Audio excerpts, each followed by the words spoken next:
नमस्कार। जन्म कुंडली में 3 ऐसे भाव जहां प्रबल लग्नेश, अच्छे स्थिति के लग्नेश जा करके वहां अच्छा फल नहीं देते हैं।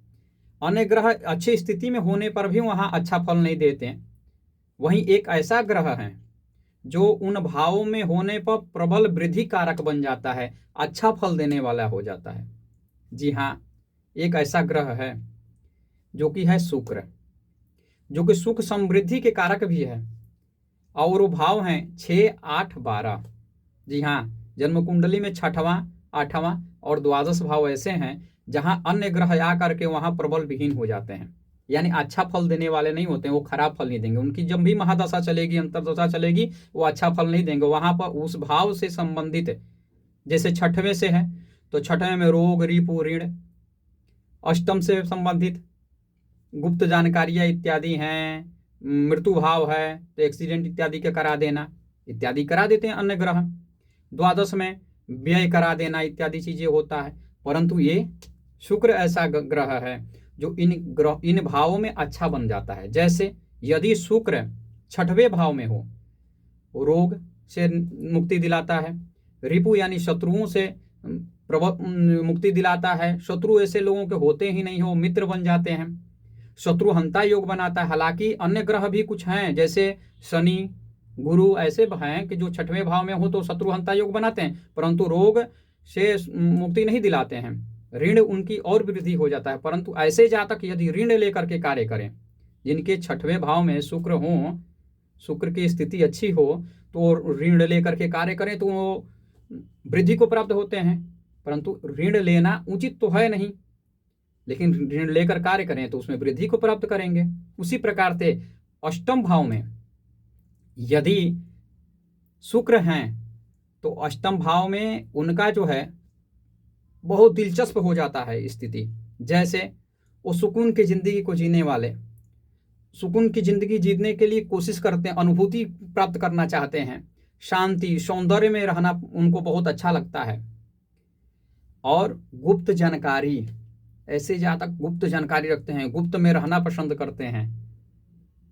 लोगों से बच करके कौन सा अच्छा काम कर लिया जाए उसमें ऐसे जातक बहुत निपुण होते हैं और अच्छा कार्य करके दिखाते भी हैं। बहुत सारे ऐसे लोग हुए जिनके 6वें अष्टम भाव में शुक्र हैं और वो बहुत अच्छे स्थिति में प्राप्त किए और लोगों को पता ही न चला। वो कहें कि अरे ये कैसे इतना सक्सेस हो गया जीवन में, किसी को पता ना चले, ऐसा कार्य को करते हैं। यहाँ अब द्वादश की बात करें तो द्वादश में शुक्र हो तो ऐसे लोग रहस्यमयी होते हैं, रहस्यमयी प्रवृत्ति के होते हैं, आत्मिक शांति वाले होते हैं, गहरे ज्ञान वाले। ऐसा है कि ज्ञान का पंचम से तो भी विचार करते हैं, लेकिन गहरा ज्ञान द्वादश से, गहरे ज्ञान को प्राप्त करने वाले, गहरे ज्ञान के विशेषताओं में, उसके विशेषताओं में क्या है उसकी जानकारी रखने वाले होते हैं। आध्यात्मिक उन्नति चाहते हैं अपनी, और लास्ट चरण में आध्यात्मिक उन्नति को प्राप्त भी करते हैं, अच्छे ज्ञान देने वाले हो जाते हैं। इनमें कुछ कमी भी है। ये अच्छी वस्तुओं को प्राप्त करने की कामना में अपना व्यय करते हैं, शरीर का व्यय, मानसिक व्यय। कभी कभी ऐसी स्थितियों में होता है कि यदि पाप ग्रह की दृष्टि है तो वो व्यय अन्यत्र, मतलब जैसे सामाजिक विहीनता का दृष्टि में चले जाते हैं और वही उनको अच्छा लगने लगता है, परंतु उससे भी तुरंत निकलते हैं। समाज में कोई उनको ऐसा जान न सके इसके लिए भी होते हैं, उससे निकल भी जाते हैं। किसी को पता भी नहीं चलता कि कब वो गलत कर रहा था, कब अच्छा कर गया।